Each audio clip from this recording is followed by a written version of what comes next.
dawn, Tu Diep's farm always woke up quietly.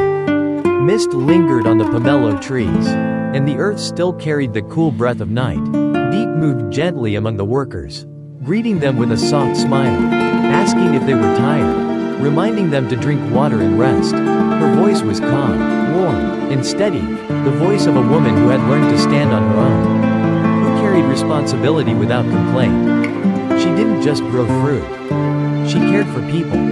She arranged the harvest, sorted the pomelos into grades, organized transportation, and made sure every worker was paid fairly. Every detail mattered to her, because this land was not just her livelihood, it was her shield. The place where she protected the fragile peace she had built with her own hands. Behind that calm, however, lived a heart that had weathered many storms. James returned to Vietnam carrying more than luggage. He carried promises, guilt, and a truth he could no longer run from.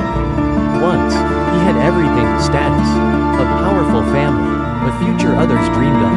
But he had also lost himself. Now, he was quietly gathering evidence against his own father, determined to correct wrongs that had haunted him for years. During a hushed conversation, James learned that a friend's mother was gravely ill. The surgery would cost 600 million VND. The man tried to appear strong, but James could see the fear trembling beneath his composure. Without hesitation, James placed 500 million on the table. "Take it," he said calmly.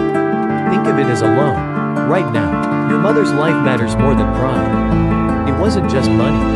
It was repentance. It was James choosing to be a better man than he once was. When James returned to the farm, he stood quietly, taking in the changes. Stones neatly lined the path. The gate was sturdier. The land looked cared for, alive. Diep had done all of this without him. She was strong, independent, capable. And that truth both humbled and comforted him. They talked about fences, electricity, a simple bathroom still unfinished. Diep spoke bluntly, sometimes sharply. That was who she was. James only smiled. "When you get angry with me," he said softly, "it means you still care." For a moment, Diep said nothing. Her eyes softened. Then there was NHI. The little girl ran toward James the moment she saw him, her laughter cutting through the quiet evening. He brought roasted duck from the market, teasing her with guessing games, asking about school, about good behavior stickers with Doraemon and Pikachu. Small moments, ordinary moments. But to James, they felt like home. "You promised you'd come back," NHI said, looking up at him. "I always keep my promises," James replied. That night, their voices grew a little loud. NHI overheard and grew worried. Thinking they were fighting, James knelt beside her, smiling gently.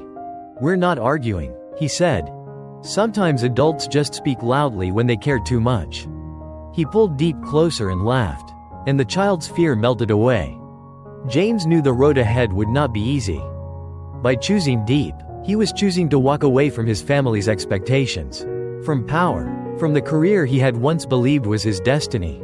He would lose comfort, he would lose approval, he might even lose his name as he once knew it. But in return, he gained something far more real.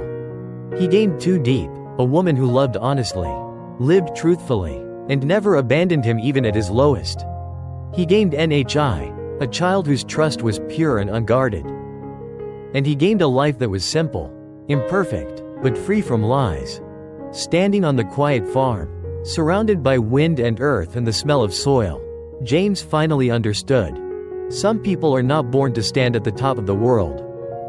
They are born to step down, to choose love, to protect what truly matters. And this time, James chose to stay.